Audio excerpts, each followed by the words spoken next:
Hey les newbies, je m'entraîne pour Xterra Malte. Ouais, donc je vais à Malte, normalement, c'est sûr. J'en ai profité pour faire un essai à blanc. J'ai emballé le vélo dans le sac à vélo. Donc là, je vais vous guider pas à pas de comment j'ai fait. Allez, on est parti. J'ai choisi d'utiliser uniquement la petite clé dynamo pour démonter le vélo, vu que c'est le seul outil que je vais amener avec moi pour le remontage à Malte. Je commence par démonter l'axe de roue arrière. Ensuite, j'enlève la roue. Même chose avec la roue avant. Ensuite, j'insère les cales pour les plaquettes de frein à l'arrière, puis à l'avant. Il est conseillé de dégonfler ces pneus pour le transport en avion. Avec les pneus tubeless, je prends soin de dégonfler suffisamment tout en gardant un minimum de pression pour pas que les flancs se décollent et garder mon préventif intact. Après ça, je m'attaque au montage du rail de support vélo optionnel au sac. Je le trouve plutôt bien fait. Un support pour la roue avant et un support pour la roue arrière. Le tout livré avec les différentes tailles d'entretoise pour les axes de roue. J'ai plus qu'à installer le vélo dessus et serrer légèrement mes axes de roue. Une fois monté, ça donne un support bien rigide.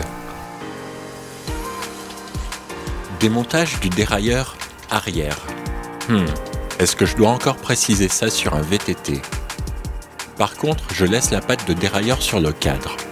Elle est suffisamment en retrait pour éviter d'être tordue. J'enveloppe le tout dans du papier bulle. Et je cale ça à la place de la roue arrière. Démontage des pédales que j'aurais dû faire avant que le vélo soit sur le support, pour enfin commencer à pouvoir attaquer la protection du cadre. Rien de très innovant pour cette partie. J'utilise du tube en mousse d'isolation des tuyaux, que je coupe à la longueur voulue. J'en mets partout, sur les bases arrière, le down tube, le top tube, la fourche, etc. Après ça, il est temps de démonter la potence. Il y a moins de vis que sur le guidon. En plus, j'ai pas besoin de rechercher la bonne position au remontage. C'est plus simple pour moi de réaligner la potence à la direction. Pour caler la fourche, 2 bagues de direction et remontage du top cap. Une fois le poste de pilotage démonté, fallait trouver la bonne position pour le fixer. Il m'a fallu plusieurs tentatives qui à chaque fois semblait être la bonne.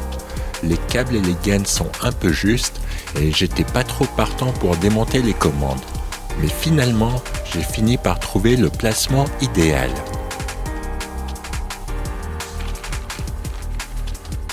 Hop. Petit retour en arrière. Faut monter la structure du sac. Pour cela, il est fourni avec le sac des lames et des tubes en fibre de verre si je ne me trompe pas. Les lattes courtes à l'arrière du sac, les lattes longues à l'avant.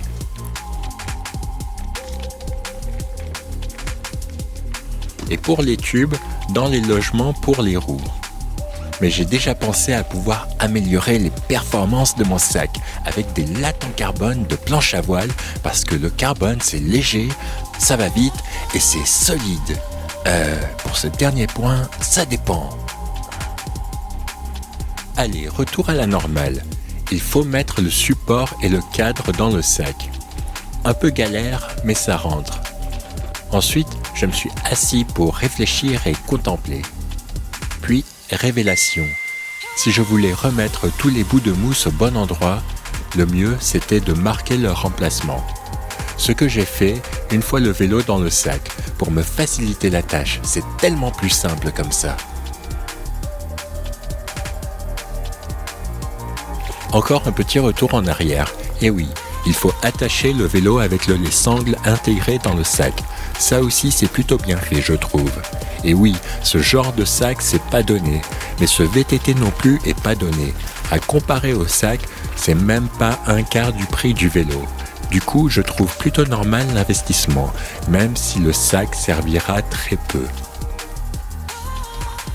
J'ai presque oublié les pédales. Du coup, papier bulle, et encore papier bulle, puis calé avec le dérailleur à la place de la roue arrière. Allez, On ferme le sac et on passe aux roues.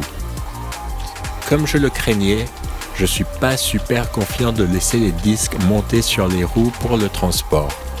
Du coup, démontage des disques. Toujours avec la petite clé dynamométrique. Oui, bon, là c'est juste pour la vidéo. Une fois les disques démontés, je me suis fabriqué une pochette rigide en découpant 2 carrés dans une plaque de compressé, auquel j'ai collé de la bande scratch, pour que les disques soient pris en sandwich entre les 2 plaques. Il n'y avait plus qu'à marquer ce que c'était dessus pour les contrôleurs. Autre petit tips que j'ai trouvé, c'est de prendre une photo de comment est emballé le vélo pour que si besoin, les contrôleurs aient quelque chose à quoi se référer au cas où. Mais vraiment au cas où, histoire de dire que tu as fait tout ton possible. Je n'oublie pas les vis de disque que je revisse sur le moyeu. Pour la roue arrière, je sécurise par un acquis de conscience la cassette et surtout le corps de roue libre. Je ne voudrais pas qu'il se détache accidentellement. Pour ça, un Riesland que je peux défaire avec un petit tournevis, que j'amène aussi dans mes outils.